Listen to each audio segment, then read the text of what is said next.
nabaye ngezeho ni isomo nize urumva isomo nize ni irihe rero tugiye ku cya kabiri ikizamini kira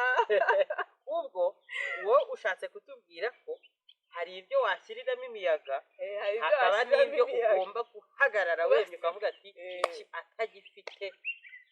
ibibazo biraba byinshi ubundi wowe udafite amafaranga utajya mu isoko yankunda gutebya nkavuga ngo please marry your best friend umuntu nyine wumva atari inshuti ibyo ntabwo nari kubitorera umuntu mbona nkumva ubwoba buranyishe icyo ntabwo nacyo nari wenda afite imico myiza turasengana ariko mba numva nteye ubwoba ndamutinya rwose ntabwo nari kucyanganya biri kontrera hari igihe wasanga hari umukobwa wikundira umuntu atinya bitewe n'ibyo yaciyemo n'urugero byashoboka ariko kuri njyewe cyari nari negotiable aravuga guti ngomba gushaka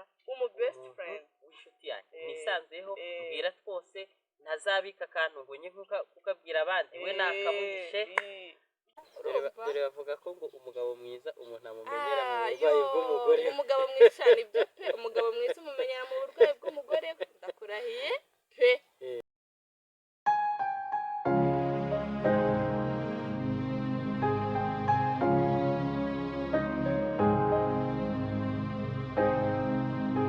twongeye kubasuhuza bakunzi badukurikirana kuri Health Soul and Body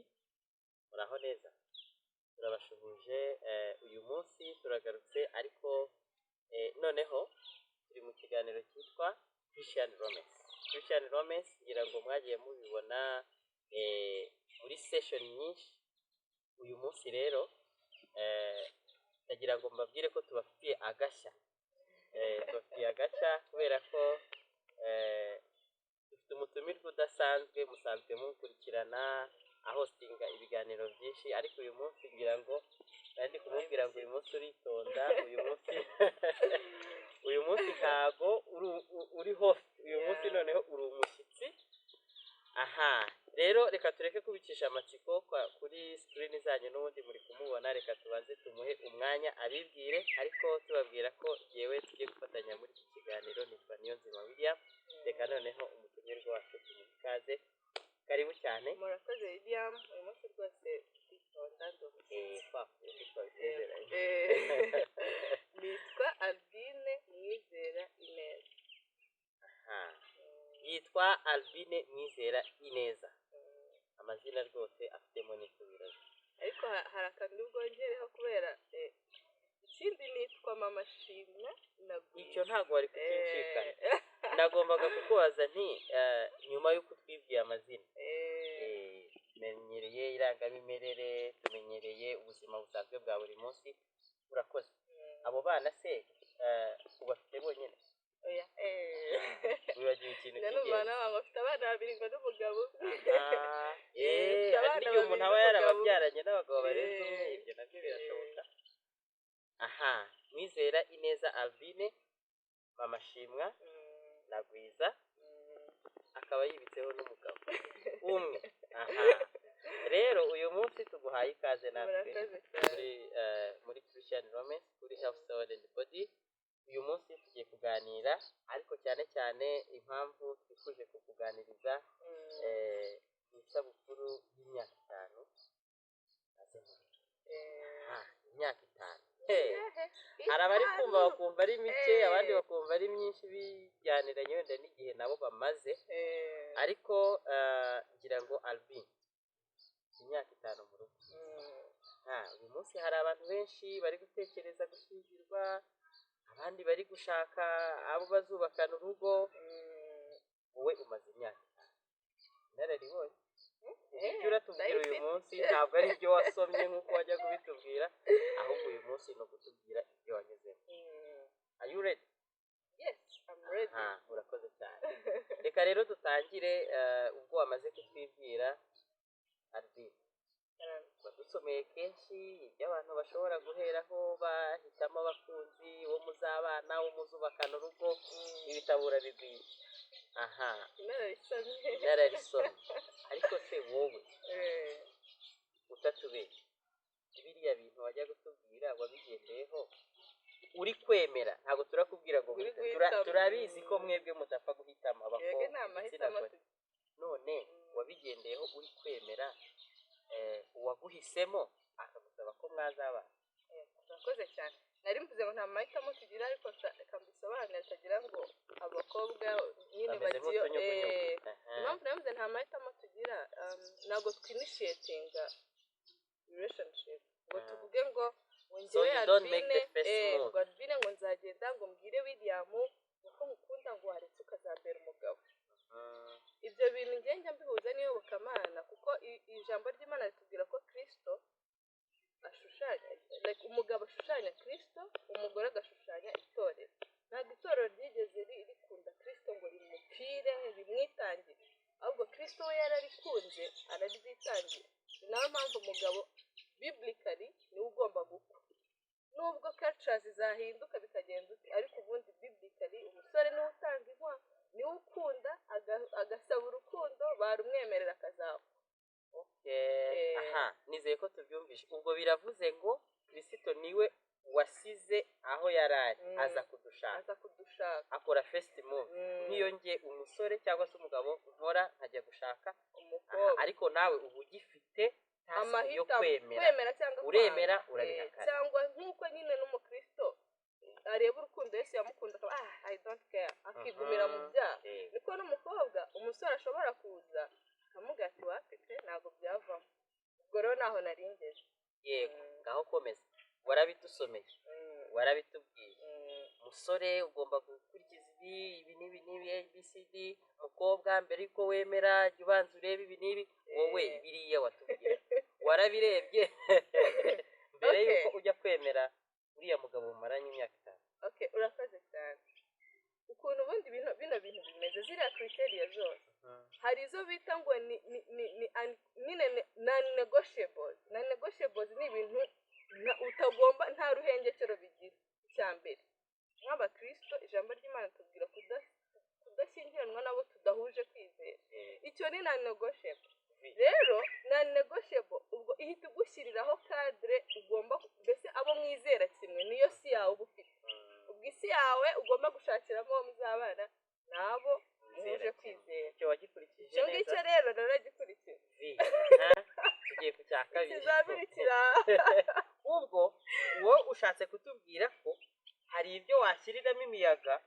hakaba n'ibyo ugomba guhagarara wemye ukavuga ati iki atagifite ntacyo ibibazo biraba byinshi. Ubundi wowe udafite amafaranga utajya mu isoko. None wowe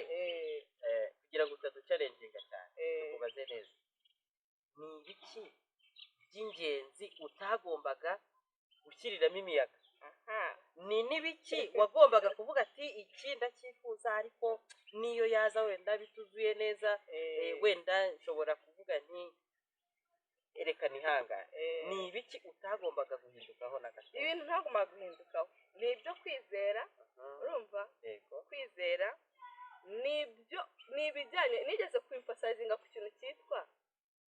umuntu w'inshuti yawe, nyine umuntu wumva ari inshuti yawe uzisa, kubera ko muba mugiye kuzaca mu bintu byinshi. umuntu atari inshuti yawe utamwisanzuraho ngo wumve ko wamubaza ati se bino bintu waretse tukabikora gutya. umuntu nyine utisanzuyeho, udashyikiriye mu rwego rufatika. umuntu wumva utishyikiraho ngo akubere best friend, ko njya nkunda gutebya nkavuga ngo please marry your best friend. umuntu nyine wumva atari inshuti, ibyo ntabwo nari kubitorera. umuntu mbona nkumva ubwoba buranyishe, icyo ntabwo nacyo nari wenda afite imico myiza turasengana, ariko mba numva nteye ubwoba ndamutinya. rwose ntabwo nari kucyanganya. biri contraire, aho hari igihe wasanga hari umukobwa wikundira umuntu atinya bitewe n'ibyo yaciyemo, n'urugero byashoboka, ariko kuri njyewe cyari nani negotiable. aravuga guti ngomba gushaka best friend w'inshuti yanjye nisanzuyeho, mbwira twose, ntazabika akantu ngo nye kukabwira abandi, we nakamugishe. ubwo rero arakuzi we nawe uramuzi. Aha, icyo ni icya kabiri. icya gatatu ngira papa kunda kubahiriza igihe, nyine ari professional ku bintu bijyanye n'igihe. urumva kandi nyine ni umuntu planning ibintu bye ahead of time. nyine nakuze mbona muri internet ntabwo twari dufite ubushobozi bwinshi, ariko wasangaga tukiva ku ishuri agahita akubwira ya 2 genda ukatisha dore itariki yo gusubira ku ishuri barayibabwiye utazabura umwanya mbere one week tumaze muri vacances akaba yakubwira ngo ajya gukatisha nyine mbega ibintu bye akabipanga mbere y'igihe umuntu wakundaga kugira nyine gahunda kubahiriza igihe twabaga turi bujye nko muri fete ya famiye tukagerayo mbere buri gihe tugasanga ariko turiyo mbere nyine nabonaga iyo karite narayikundaga nkumva nyine umuntu ugira gahunda urumva nyine nazajya mubonamo picture ya papa kubera nyine abakobwa bajya bavuga ngo bakunda basi nyine ako kantu numvaga kaba ari plan urumva kaba ari plus ni inyongera cyangwa ni bimwe mu amahirwe nyine ntabwo nari ndi strict kuri ko ariko kambaga ku mutima gusa nagize amahirwe nako kakaba gahari urakoze cyane aho utaza kugira abo utuma babyumva nabi dore baravuga ngo ushaka gushaka uko nyine yashaka maramazi ubwo rero ushobora kuvuga uti ngewe papa yubahiriza igihe rero umugabo wubahiriza igihe uko bantu mudukurikiye ibi turi kubabwira harimo ibyo gushyiramo imiyaga n'ibyo guta aha dufite igihe gitoya reka noneho twigendere muri ruriya rugendo rurerure ibyo washyiriyemo imiyaga tuzabigarukaho ariko n'abantu benshi bashobora no kubitekereza reka twigendere imyaka itanu ni myinshi kuri bamwe ni na mike kuri itanu ni mike bane reka dusubire imbere y'imyaka 5 Albine yenda gushyingirwa wajyaga wumva hari uzaba umeze mu myaka 5 ibyo uzaba ufite aho uzaba umaze kugera ahari se n'abantu uzaba ufite donc wowe ugereranyije uko wari ufite mu mutwe ishusho y'uko nyuma y'imyaka 5 bizaba bimeze ugeze kuri pourcentage rero reka hano mbe honest urumva tubwire utagira bubeshya reka mbe honest abakobwa benshi ubwo njyewe hari igihe usanga hari abantu tumeze kimwe iyo bari gushaka nyine ikintu tuba dufite muri mind noneho ngarutseho gato nabaga mbere yuko nshaka nabaga mu isi y'abantu nari ndi mu bantu bataha ubukwe bwinshi kubera inshingano nabaga mfite nari nk'itsinda urumva nabaga muri korali iririmbira abageni urumva twahoraga muri mudu y'ubukwe urumva noneho n'uturirimbo twabaga duhimba ngo urugo rwiza ni ijuru rito urumva which is true ariko interpretation abantu bajyanamo rimwe na rimwe basanga baratariyo urumva je rero reka nkubwize ukuri nari umuntu ukunda nyine ariko abagore benshi niko bateye ntabwo bareba picture y'ibintu bya kera nyine ngo bavuge ngo mu myaka 5 urugo rwanjye ruzaba rumeze gutya nyine turi abantu bakunda kubaho ubuzima bwo muri iyo minsi urumva ubuzima bwo muri iyo minsi one step at a time ntabwo rero nari mfite ibintu bikaze mvuge ngo nzaba mu myaka 5 ngo nari narapanze ngo nzaba mfite abana 2 ngo nzaba mfite se ngo iki naba mbere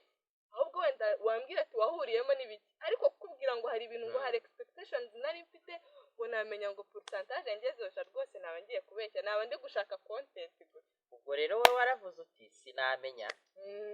nzaba ndeba reka ngende icyo nzi nuko nshakanye na best friend wanjye let me see what will happen us me and my best friend ubundi bavuga ko mu buzima kunezerwa cyangwa kutanezerwa kwacu biterwa n'ibyo tuba duteganya cyangwa se expectations ubwo warushije benshi iryo banga akenshi iyo umuntu expecting ibintu byinshi aba disappointed reka rero twigendere umaze kugera kuki umaze kugira ibiki urugo rwawe rugeze ese ubundi uranezerewe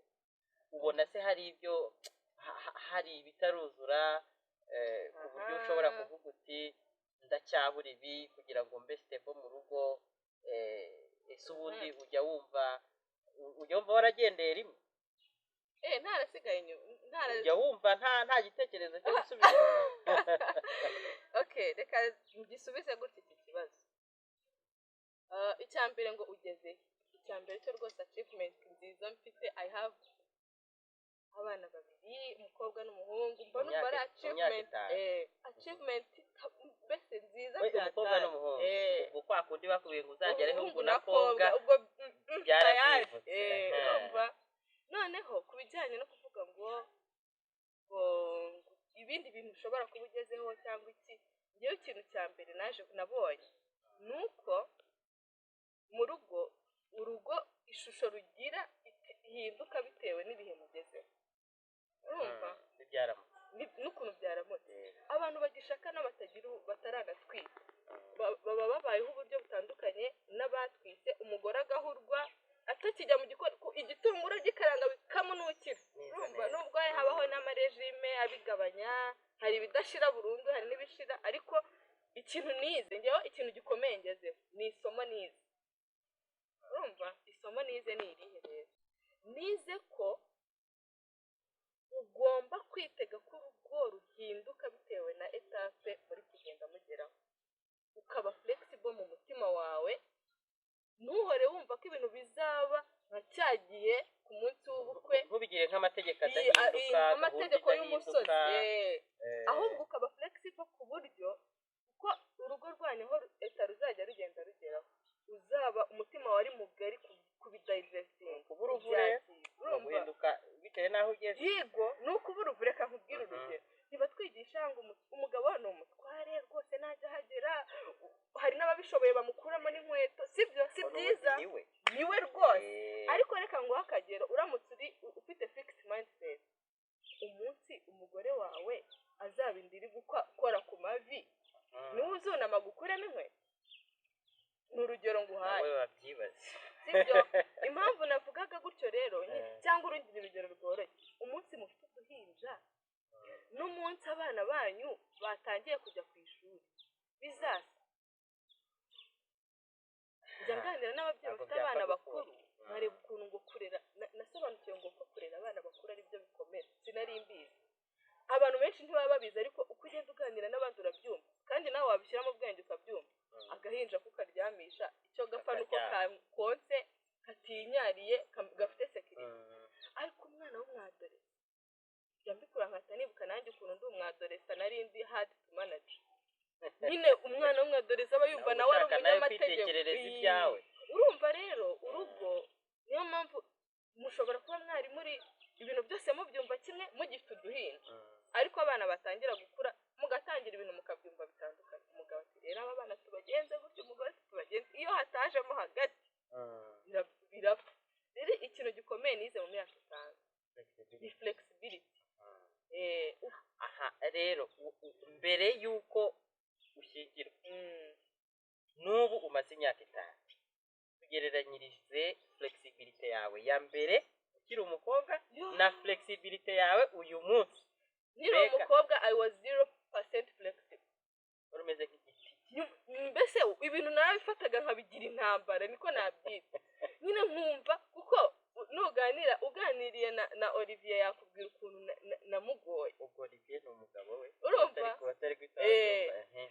hari n'igihe nicara nkavuga shamenya aba ari umuntu wawe pe nkurikije ukuntu namugoye yari no kubivamo ukuntu hanze kugondeka atari kugondeka ushyiramo imyenda kumva nyine ushobora mbega fixed mindset we nyine nari 0% flexible rwose nimba ikintu naragisomye gutya nuko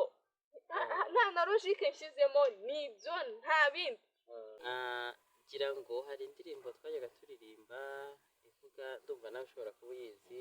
ivuga ngo nk'uko umunsi ugirwa n'amanywa nijoro n'ubuzima nuko birahinduka murarushya muzaho murizanye aha nidushake turekera iryo joro n'amanywa iryo joro namwe mwarigezemo muri iyi myaka itanu buriya nijoro ahubwo ni igicu reka da aha ni igiki cyakubereye ijoro rero ibihe bibi wenda ushobora kuba warahuriye nabyo mu rugo wenda birashoboka ibihe bibi abantu bose babicamo ariko giye ku ruhande rwanjye ibihe nibuka byabaye bibi ni ibihe byo kurwara kwanjye nararwaye mara igihe kinini ndwaye ntazi icyo ndwaye naho nkimenyeye n'ubundi ndakomeza ndarwara dore bavuga ko ngo umugabo mwiza umuntu amumenyera mu burwayi bw'umugore umugabo mwiza cyane ibyo pe umugabo mwiza umumenyera mu burwayi bw'umugore ndakurahiye pe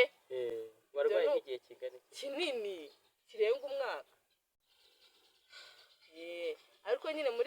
muri icyo gihe cyo kurwara haba harimo amasteps. ubwo yari umugore akaba n'umugabo. Umva haba harimo amasteps menshi. Ubwo nyine umugabo wawe yahise afata inshingano zose. Cyane nkaho nabyita gutyo. Hari ibyo nyine umuntu atagusimbura, ariko nimba umuntu atakugira inama, umuntu ahubwo yangiza, urumva hari ibintu byinshi, urumva icyo gihe rwose n'ikipe. Ariko ikintu nabonye byanyibukije ibintu najyaga mvuga ngo mbere yo gushaka umuntu ujye ufite ibimenyetso bifatika. Wa mugani w'abaririmbye ngo mfite impamvu z'ibifatika. Ujye ufite ibimenyetso bifatika kutibeshya, kuko uramutse utabifite wazavuga ati koko ni ibi nari ngiyemo ra cyangwa urumva. Ariko ubwo ahanini njye kuko Olivier wagira amagambo make, ariko mbaye nk'umuvugira rwose atari afite impamvu z'ibifatika yari kuvuga ati rwose narayobye mwoka byara nagende narayobye urumva. Ariko kubera yari afite impamvu z'ibifatika yabiciyemo, Imana yabimunyujijemo, icyo gihe kiragenda kiba story. Ubu ngubu mbivuga nka story urumva. Yari nayo mpamvu ufite umunezero wo kubivuga nuko byabaye story. Ubwo rero abadukurikira bumve ko mu bigeragezo urugo rushobora guhura nabyo, icy'uburwayi ntabwo twagisiga. Ni ikindi gitero gikomeye. Koko mugenzi wawe yarwaye, umenya ko mwabanye, umenya ko agukunda, umenya ko yari aguharaye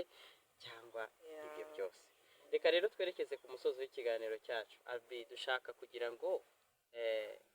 nk'umuntu umaze imyaka 5 mu rugo, birumvikana ufite byinshi biri imbere yawe uzacamo, ariko n'ubundi hari na byinshi wanyuzemo. Hari ingo zubakika ugasanga nyuma y'amezi zirasenyutse, ndetse nta nubwo ari nyuma y'amezi gusa, hari n'igihe rumara umwaka. Ibyo nemeza ko bishobora kugirwamo uruhare n'umugabo cyangwa umugore. Ubundi se ingo nyinshi wowe uko ubitekereza zisenyuka bigizwemo uruhare n'abandi, abagabo cyangwa abagore? Bose. Njyewe uzi ukuntu nemera ko urugo gusenyuka cyangwa kubakika buri wese aba afitemo uruhare rwe. Kandi niho haba ari 10% byawe, iyo utabishyizeho ntabwo bibasitinga. Ni ukuvuga tuvuga urugero, umugore yagize 90% yo gusenya urugo, umugabo 10 ry'iwe atarishyizeho ntabwo rwasenyuka. Niko njye mbyizera. Ni ukuvuga ngo urugo rusenyuka ijana ryuzuye, igikombe cyamaze gusendera cyuzuye. Rero niyo mpamvu ntabwo njya njajinga ngo uwagize uruhare runini ngo n'uwagize uruto. Njye nemera donc ubwo umwe yarusenya agashaka kurusenya, ariko utabyemera rugakomeza rugahagarara. Kandi nawe ko wita ngo ni gato ngo ubundi sakango ngo niko katumye nawe abifata kuriya. Njye hari mindset ngira yo guha uburemere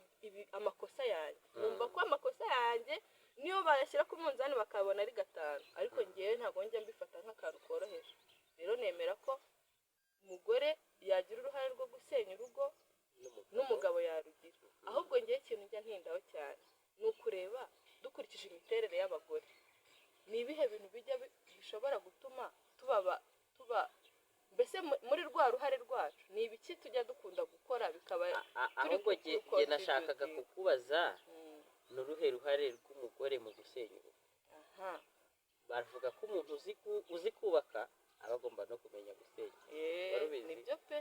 Ntabwo rero wamenya uko uzasigasira ibintu ngo bidasenyuka utazi ibishobora gutuma bisenyuka. Umugore ashobora kwisenyera. Sinyibutse isomo riba muri Bibiliya rivuga ngo umugore w'umunyabwenge ngo yubaka urugo, wari kumupfa ngo umupfu we ngo ubwe ngo ararwisenya. Urumva ibintu njye kuvuga ntago ari uko ni ibintu nyine dukurikije realite y'ibintu. Urumva abagore ba kera bakihangana ntabwo ingo zasenyukaga. Urumva hari ukuntu Imana yaremye buri bantu ibaha karite. Muri karite Imana yari yarahaye abagore harimo kwihangana. Umunsi umugore yabyutse akavuga ati n'isi ikamushyigikira, ibintu byo kwihangana mu bivemo. Kari kabaye umunsi umugore yavuze ati ibintu byo kwihangana nanjye bivuyemo, kari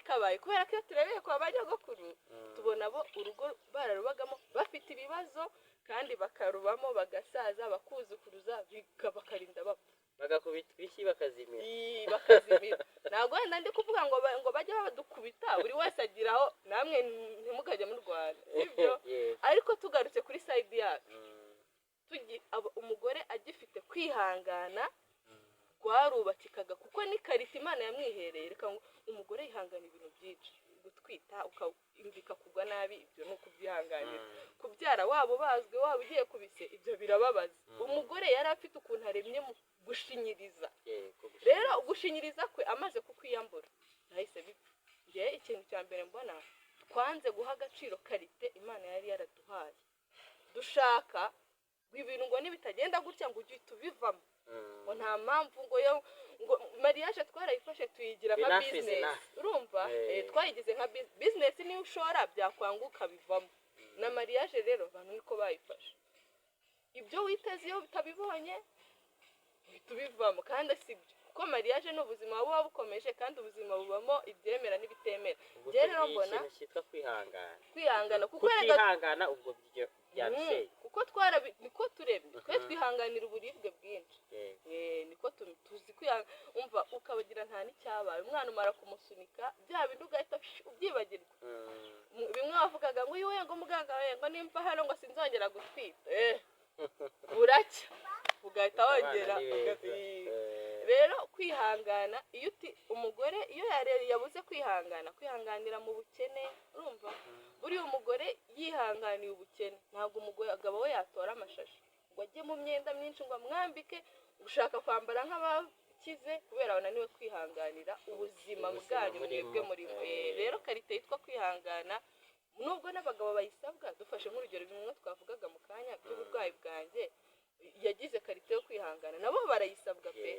ariko umugore kuko iyo umugore rega yivumbuye ibintu byose birazamba bajya bavuga ngo urugo ngo umugore ari mubi ngo nta bashyitsi baruzamo ngo mu gihe umugabo ari we mubi umugore ari mwiza ngo abashyitsi baza kwihangana rero icya kabiri kutihangana bishobora gutuma urugo rusenyuka kugira ngo bari kutwumva icya kabiri rero njyewe nabonye ni ukudatura ibintu byose Imana urumva buriya abagore barakomereka nyine n'utuntu wawe wakumva ari utuntu tw'ubusabusa turamukomeretsa iyo rero ugira igihe cyo gusenga noneho ukaba waranashatse best friend ukamubwira ibikubangamira ukamucururira ukamubwira ati rero ibi bintu nubwo ushobora kuba wubifata nk'ibintu byoroshye ngiye rwose birankomeretsa uziko hari abantu benshi akakira n'ubupfu bwawe uziko hari abantu benshi bajya batanga ubuhamya barakoze divorce bagashakisha ibintu bifatika cyane byatumye badivorce bakabibura nyine bagasanga ni twa tuntu tw'utudetaye two mu buzima urumva utabona uko usobanura kumubwira ngo ibyo niriwemo ngo akabwira ngo arinaniye nyine utuntu utabona uko usobanura cyangwa ngo twajya kurya ngo ntidusangire ngo akambwira ngo yariye kandi biba byanamubabaje rero kigatuma batandukana cyane rwose niyo mpamvu nakubwiye ngo gushaka best friend ni byiza kuko uramubwira ati se ko mbona udashaka kumva ubucucu bwagiye uragira nzabubwire nyine communication muri make nyine iyo ipfuye mbona ibintu byose byazambye kuko communication ihisha ibintu byinshi uzarebe iyo umugabo apfakaye n'iyo umugore apfakaye abagore bari likely kutashaka ntabwo bihutira guhita ariko abagabo benshi kubera imiterere yabo rero communication no kubijyanye n'izo ngingo z'ubushuti bwimbitse bw'imibereho y'abashyingiranywe yipfuye umva nkubwiye kuko ibyo nta nubwo mwabibwira n'abantu ngo babagire inama ahubwo murabyigumanira mwebwe ukajya uvuga ngo mbwira nabi kandi mu mutima harimo ngo ntanezeza urumva ese arbi wenda ntuciye mu ijambo gato ugize ibintu bikubabaza bikakurushya mu rugo ukumva biguteye ikibazo wenda hari n'igihe hari nk'umugabo wawe uri kukubangamira wagisha inama nde cyangwa se ushobora kuba wafungurira umutima nde kugira ngo agufashe kwakira ibyo bibazo uri kunyuramo ibitabo bitubwira ko ngo urugo ari uruziga rwera wowe n'umugabo wawe iyo bibananiye gukemura ibibazo byanyu please inama z'Imana bikagera kuri level mujya hanze ntabwo mvuze ko bitahakemukira ariko ngiye birambabaza mba numva kumva abantu bamenya amabanga yo mu rugo rwanyu urumva mba numva ari icyuho gicitse erega ni nayo myenge mba numva ari imyenge yaje mu rugo kuko ibitabo byinshi nk'urugo rwa gikristo rutubwira ukuntu umugabo ari imva yo guhambamo amafuti y'umugore we n'umugore ari imva yo guhambamo amafuti y'umugabo ibyo rero njyewe ukuntu mbyinterpretinga amafuti y'umugabo wawe ntabwo bivuze ngo yagumane mu mutima ngo nawe ubwe ntuyamubwire oya we mubwira uti rero ibi bintu ukora rwose ni bibi tubisengere se tubihindure gutya murwane nabyo ariko pana kujya kumutaranga umushyitsi naza ntamenye ko ari cyane rwose ariko mwebwe communication yanyu biri direct amafuti ye ujye uyamubwira uti rero ibi ngibi wenda se ni ihererekanyamurage tubigenze gute tubisengere mbese mushakisha ibisubizo ariko pana kwishyira hanze njyewe nuko mbirivinga ko bajya banatubwira ngo nko mu bukwe iyo twabaga twatashye ubukwe bajyaga babwira ababyeyi bakuru bakavuga rero mwa babyeyi inama zanyu zareze aba bana ariko nizimukira mu rugo rwabo ruzasenyu icyo biba bishatse ba nyirabukwe bakunza kuba bakazarusenya ugasanga babaye abakeba ibyo bintu niho bihera kubera gukomeza gukunda nk'umuhungu wabo cyangwa umukobwa wabo urukundo ruruta urwo rurenze urwo bakamukunze kandi nawe yarashatse bagashaka kumwitaho nk'aho akiri umwana wabo kandi aho nawe yaramaze icyiza ngiye mbona ni uko mwe murwana nabyo urumva kuri revo mushoboye mubisengera buri wese agira undi inama y'ukuntu byahinduka ku buryo niyo mwajya gushaka inama mwabikorana ubwenge ukiyemforuma sibyo mukiyemforuma ku ruhande ariko abantu batabacishijemo ijisho urakoze cyane reka dushimire rero umutumirwa wacu Mwizera Ineza Albine mama Gwiza ndetse na mama Shimwa dukomeze tubabwire tuti isabukuru nziza y'imyaka 5 mumaranye ahashize haranzwe n'ibibi ndetse n'ibyiza ariko imbere haracyahari mukomerezaho Imana ikomeze kuyobora urugo rwanyu abakunzi ba Health Soil and Body ndetse by'umwihariko ikiganiro Christian Romance murabona ko twagarukanye imbaraga nyinshi mukomeze mudukurikirane abatarakora subscribe turabinginze muyikore kandi mukomeze mukore like share kugira ngo bigere kuri bose bikomeze kububakira ngaho bye bye tuzongera